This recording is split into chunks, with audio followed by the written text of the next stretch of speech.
Nice to see you again. Happy Monday. That's right. It's the beginning of a new week, a full week for me here since I'm not coming back midweek on vacation. Let me pull up my feeds. I want to say hi to a couple friends. And then we have a lot of stuff to talk about tonight. And some exciting mail just came in. So we're going to open that together. How was everybody's weekend? Mine was great. I got to actually do some resting. I never do that. So that's good. I got some more work done on my quilt. So this is my the quilt I was working on at the is the slide off now? Okay. So this quilt was what I was working on my Friday night sip and sew, which is great. So I made a bunch of progress on the webbing. I'm about halfway webbed on the quilts going together, so it should really be happen pretty quickly at this point. Let me make sure I'm up here on YouTube and Facebook. So did everybody have a good weekend? Odie, are you on yet? You're getting a tattoo? Is that what I heard? Rumor too? Reagan wanted to know if you were oh, I can't say it on air. Never mind. She wanted to know if you were a bad tail grandma. I'm like, I don't know how old Odie is. Oh, she is in the tattoo chair getting more flowers and bugs on her sleeve. Way to go. Way to go. All right, I'm almost... So I see Facebook. Real quick, let me grab my... Oh, no, that's not right. Let me grab my YouTube live.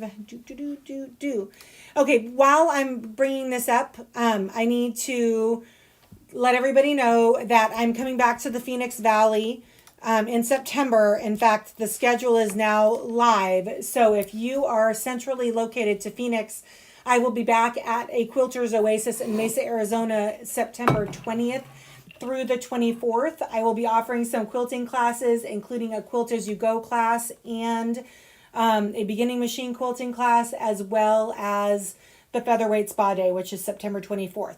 These classes will fill up. It has happened every time that I've come there. So if you are at all interested, go out to quiltersoasis.com and get on the schedule. Okay, let me say hi to some friends. And then we have got so much stuff to talk about tonight. All right, let me say, we're going to be talking about, just so everybody knows, we are doing a quilting calibration lesson. It's important. We're going to talk about why it's important. But let me say hi to some friends and then we'll get going. So hi, Linda Wood. Thanks for joining me from Texas. And Deanne Hartman's on too. Hi. Angel's on from Houston. T-minus 4 days and counting. Right, Angel? You can do it. Oh, and she wanted everybody to know she's leaving pre-K behind as a teacher and going to second grade. Still, you are the biggest saint ever. Biggest saint ever. And Mel and Joe are on. Hi, guys. I missed you on Friday night. Okay, Lydia Yates is on, by the way, over on YouTube. Thanks for joining us from Ottawa, Canada. Let's see. We have Michelle is on from Oklahoma. Lisa. Hi, Lisa. In Phoenix. Odie's in the tattoo chair. That is awesome. I'll expect to see some pictures later. Linda is on from Tennessee. Nancy's on from Lake Stevens. Francis is on from Virginia. Francis, did you get my email? We need to finish talking because you and I are not done getting your machine back together. Franny's on. Susan's on from Arlington. Hello. Miss Bonnie Pelton from Ohio. No, from Illinois. Why do I keep saying Ohio? You're in Illinois. I'm sorry, Bonnie. Lori Miller's on from Texas. Hi. And Fran is on from Indiana. Hi, sweetheart. Becky's on from Kennydale. Becky, I missed you on Friday night too. Glad you're on. Kathy's on. Oh, from Woodinville. Debbie Sinclair almost forgot me in Kentucky. Don't forget me, lady. Cindy's on from the Adirondack Mountains in New York. That sounds amazing. Thanks for joining us, Cindy. Pauline is on from Texas. Christy Willis is on from Mesa. Hi, Christy. Jerry Lou is on from Clearwater, Florida. Lawrence is on from Ohio. Yay, yay, yay, yay. Yes, I did talk about you guys, Mel and Joe, on Friday night. So if you haven't watched the rerun, you should do that. All right, and we have Lisa. Lisa, you haven't been on lately, too. I'm so glad you're well. Thanks for joining me from Connecticut. And Jennifer is on from Reno, Nevada. Hello, Nancy Gerton. And won't see you in September. I'll be visiting my family. Oh, Missouri Star Quilting Retreat in the fall. I guess I'll let you slide if you're going to Missouri Star. And Sandra Garcia is on from YouTube. Nancy is also on from Florida. Panhandle on YouTube. Hi, everybody. Okay, let me just give you a quick rundown. We have a lot to talk about tonight. So this is going to be a very content-rich show. Oh, she's opening my mail. So I just literally, as I was getting on camera on YouTube, on Instagram, guess what showed up? Remember I told you all I ordered a Curiouser and Curiouser quilt kits from a place called Strawberry Quilt Cake in Georgia. She's here. So what I bought at the fabric store a few weeks ago was my backing because I knew this was coming. Oh, good Lord. Look at how pretty your packaging is. So this is my first pre-order from this gal. She's very sweet, Strawberry Quilt Cake. And I have ordered my Daydreamer quilt from her too. So here I ordered the Checkmate. Oh my gosh, this fabric is so pretty. I'm swooning. So I ordered the quilt, or the Checkmate quilts. I wanted another bed size quilt. And so this one is, I think 86 inches square. So I'm probably going to put a little bit of borders around it to make it 90. Oh, sweet Lord. Look at that fabric. You guys, look. Tula mail. Okay. Oh, I can't get sucked in with that. We have too much fun stuff. Oh, thanks, Ray, for tagging it. I have too much fun stuff to talk to you guys about tonight. So, hi, Poppy in Brooklyn. First time watching. Welcome. I'm Darlene. I do these shows 3 times a week. Monday, Wednesday, Friday, 4 o'clock Pacific. That's 7 o'clock to you on the East Coast. We are here with my online tribe without fail every week. So you should pop out and join us. Monday and Tuesday are kind of our content-rich shows. Or Monday and Wednesday, I'm sorry. Friday is just fun. Like I literally grab half a glass of wine, a quilting project, a featherweight, and I chat with people for about an hour. So you can definitely check us out again, Poppy. Evil twin sister Denise says, are you making me a new quilt? I don't know, Denise. What did you buy? Did you buy I bought the Checkmate quilt kits. Oh, you bought a kit. Oh, yes. Pictures will come of Nebula. You guys, Nebula is still in the package. I haven't even opened it yet. I need to get caught up because now I have 2 shipments, not just one. This one is not starting. I'm not starting this one right away. My commitment is to get this one done that I started working on and then do Nebula. Hi, Madeline in San Diego. I hope you're doing well. Okay, I haven't seen you on in a little bit too. It's nice to have you joining us. All right, friends, let's talk about machine calibration. So when you hear me say the words machine calibration, I'm specifically talking about making sure your featherweight is set to the right stitch length. So when you are quilting, when you are straight quilting and you have your walking foot loaded onto your featherweight, it means that your stitch regulator is engaged because your feed dogs are up and not covered. So if your stitch regulator is engaged, you need to make sure that you set your machine to the right stitch length in order to produce the right size stitches. So I'm not a sewist. I'm not a clothing constructor. There are some phenomenal people watching this show right now that are. But I am a quilter. And so I know that the industry standard quilt length size is 10 to 11 stitches per inch. So you might be wondering to yourself how all the numbers on your featherweight did correlate directly to stitch length initially, but these machines have been taken apart, put back together. Some of them have been painted, which means they've really been disassembled. And so those numbers no longer correlate to the numbers that are reflective on the plates on the machines. So let me show you what specifically I am talking about. So here, Reagan, can you go to the lower camera? So right here is your stitch length plate. And you can see here that you see the numbers 30, 20, 12, 10, 8. Like I said, over the years, these machines, some of them are 87 years old, have been taken apart. And so these no longer mean anything anymore. So you need to find out on this range of forward where your 10 to 11 stitches per inch are. So we are going to do a calibration lesson tonight. You can see once we get our machines to the right correlation, we are going to move this set screw. So that way, every time I go down to the set screw, I know that that is 10 to 11 stitches per inch. And you might be wondering why that's important. Why do I need my machine set to 10 to 11 stitches per inch?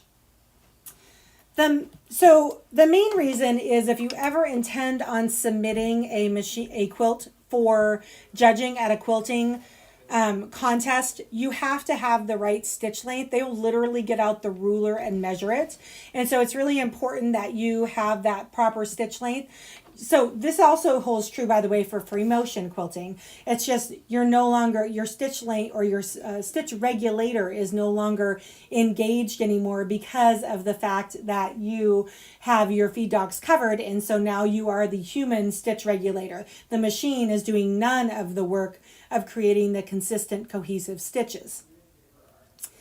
I'm just looking at my feeds. I'm going to keep talking and Reagan's going to tell me if you guys have any questions because we have so much information to cover tonight. So that's reason number one, that you would want to make sure that your machine is calibrated properly. Reason number two would be that if you are ever doing a crosshatch scenario where you wanted to grid at a 45 and 90 degree, or I'm sorry, at a 90 degree angle, a grid out for crosshatch or on the 45 degree diagonal, you don't want to draw the whole thing out. If you know that your machine is properly calibrated to 10 stitches per inch, you literally just have to count stitches to 10 to know that you've traveled an inch, and then you can turn around and go the other direction. So it actually is a really good idea to perform this exercise and to know where your machines are setting. Yes, Polly, us quilters like things precise. Okay, so go ahead, Ray, to the lower camera. All right, so this is what I've done. This is a little 9-inch mini quilt sandwich. You can see I've got a batting and a backing, and I'm just using some cheap muslin. And what I've done here is I've drawn 2 lines that are exactly 1/4 of an inch apart. I've drawn 2 lines that are exactly 1 inch apart, and I've drawn a third and final set of lines that are about 3 inches apart. So what I'm going to do is I'm going to practice calibrating my machine. You might be wondering why there's 3 different sets of 2 lines. That's because in this 1/4 inch space, I like my quilters that take my students to do a locking stitch when we start out quilting a line, so our threads are secure. And a locking stitch is where we drop 14 to 16 little stitches in this 1/4 of an inch gap. And then again down here to the 1 inch gap where we're going to do the 10 to 11 stitches per inch, which is the industry standard. If you're quilting from this line to this line and you get too many stitches, more than the 10 to 11, it means that your stitch length is too big and you need to make it smaller. So you move your stitch regulator up a smidge and count it out again. And once you finally have everything to the right pitch, then you're going to move that set screw down to the base of the machine, and that way every time you come out of reverse and go forward, you know that your machine is set properly to 10 to 11 stitches per inch. So let's practice here. I'm going to go to the machine. Let me install my walking foot. This is the walking foot that we carry on our website. Not the most expensive part, but definitely the best one that I have found that works on the Featherweight. We sell them for about $30. And this is the alligator mouth. So I'm going to put this little alligator mouth, I'm going to come in from behind and I'm going to put it over my needle changer so that it actually, the needle changer is the thing that operates the feed dog. As it moves, the needle moves up and down, it moves the upper set of feed dogs around. It's if you have your original thread cutter still on here, it will get in the way of your machine, or it will get in the way of putting this foot on. It actually gets in the way of a bunch of different attachments. But so if you're having trouble getting the walking foot on, it probably has to do with the with your thread cutter being on. Okay, I'm going to try to drop this down because I want you to see really well what I'm doing. So the first thing I'm going to do is whenever you start out with a line of quilting, you're going to go, I call it hover pure strap. So I have the upper thread in my hands. I'm going to go down. Oh wait, let me make sure my presser foot's down. Hello, because otherwise my hook is not engaged. So good, I'm going to go down and I'm going to bring my thread up. So you can see here my thread has popped up. I'm going to go ahead and grab it like so. And I'm going to hold these underneath out of the way, because otherwise if you let them fly, you're still going to get an ugly little rat's nest. Now that I'm set with my threads up, I'm going to back up to my starting line, and I'm going to take my stitch regulator. I want to show you what I've done here. On my stitch regulator, I have put a piece of, can you see it? Yeah, you can see it. Blue painter's tape on here. What I'm going to do is as soon as I figure out where I want my locking stitch to be, I'm going to make a mark. And then where my 10 to 11 stitches is, I'm going to make a mark on my blue painter's tape. That way I'm not marking up my Texas Centennial. So I have put a piece of cheap blue painter's tape on my throat plate. So I'm going to come up to about mid-horizon, which is where the needle is basically just going up and down but not pushing fabric forwards and back. And I'm just going to move it down a tick from there. And now I'm going to count. I'm looking for 14 to 16 stitches in this little quadrant. 2, 3, 4, 5, 6, 7, 8. Okay, I only got 8. So this is clearly too big. So I'm going to move it up even further. And I'm going to pop back to another beginning place on my line and count it out again. 1, 2, 3, 4, 5, 6, 7, 8, 9, 10, 11, 12. Okay, so I got 12. I'm getting closer. I'm going to go a little bit higher so I can get the exact right size. 1, 2, 3, 4, 5, 6, 7, 8, 9, 10, 11, 12, 13, 14. I'm calling it good. All right, this is the exact right clip. So I'm going to move this around so you guys can see what I'm doing. I'm going to take my pen, my little Sharpie, not color on my machine, goodness sakes, but I'm going to just make a little mark right here so I know that is my my start line for the locking stitches. Now I'm going to jump down to my 1-inch gap, and I'm going to drop my needle onto this top line, and I'm going to put this down, and I'm going to go down to my set screw because I'm not really sure where my set screw is on this machine, so I'm going to calibrate it by counting it out. So I'm going to count. I want 10 to 11 stitches in this 1-inch gap. 1, 2, 3, 4, 5, 6, 7, 8, 9, 10. Well, that's not fair. It was already it was already set right. If I would have got too many stitches in this gap, that would have meant that my stitches were too small. If I would have gotten too few, they would have been too big. So basically my machine is now calibrated and my set screw is right, but I'm going to go ahead and put a little tick mark on my blue painter's tape so I know where my 10 to 11 stitches is.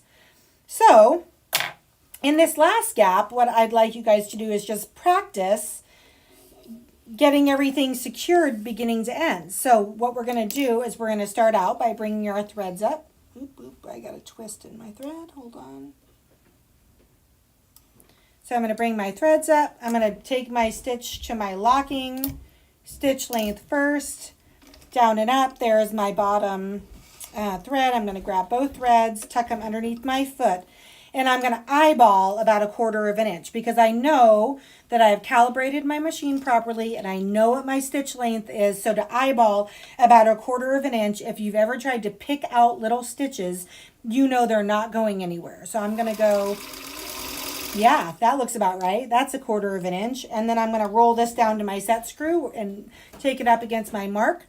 And I'm going to quilt it out. And then at the end, which signifies the end of my line of quilting, I'm going to make sure that I take my machine back up to those little locking stitches and finish it off. All right, so I have technically completed an entire line of quilting. So let's look at the back here. You can see my little baby stitches here, regular stitch lengths in here, baby stitches here. Here is my 1 inch stitch, and here is my locking stitch. So on the other half of this sandwich, I thought you guys could practice a lesson just to put a little bit of this new information into play. What I'm going to do is I'm going to grid out this 4-inch square without drawing it out. And I'm going to rely on the fact that I now know where my machine is properly calibrated. So I'm going to go and bring my threads up just like I would to start off. And what I'm going to do is I'm going to do my little, locking stitch. I can speak there. And then I'm going to go down to my quilted stitch length, and I'm going to pivot at 1 inch. Okay, so I'm going to shoot across here using my walking foot as the calibration to keep it straight. Okay, I'm at my outer edge. I'm going to turn. Now I'm going to count out 10 stitches because I know that moving 10 stitches is exactly 1 inch. So I'm going to count it out. 1, 2, 3, 4, 5, 6, 7, 8, 9, 10. Okay, so then I'm going to pivot at 10, shoot across. Notice that when I'm coming close to the edge, that I actually start rolling my hand wheel so I don't shoot past what it is I'm working on. And again, I want to travel 1 more inch. I'm going to count 1, 2, 3, 4, 5, 6, 7, 9, 10, 10. I'm going to shoot across. Like so. All right, I'm going to go down to my corner. Oop, I passed it. Corner. Now I'm going to count 1, 2, 3, 4, 5, 6, 7, 8, 9. I'm going to count that because it looks like it's traveled far enough. Okay, and then I'm going to go up 1, 2, 3. I don't need to count because I know. Here, and then again, I'm going to count it off at 10. 2, 3, 4, 5, 6, 7, 8, 9, 10. Okay.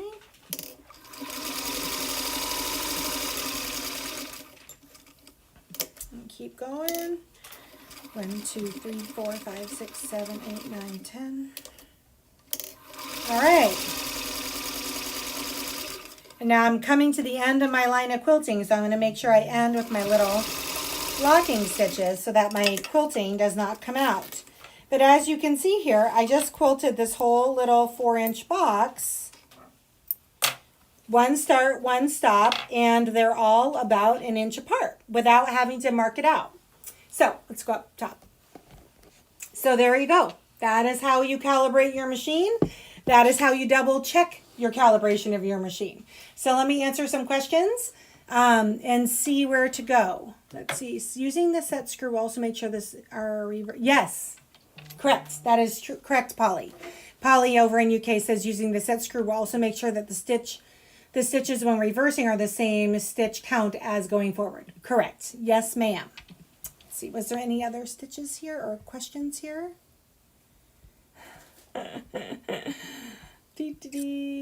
I think that's it. All right. Well, maybe we got through with that faster than I thought we were going to. So this was an excerpt from a beginning machine quilting class, one of the lessons that we do.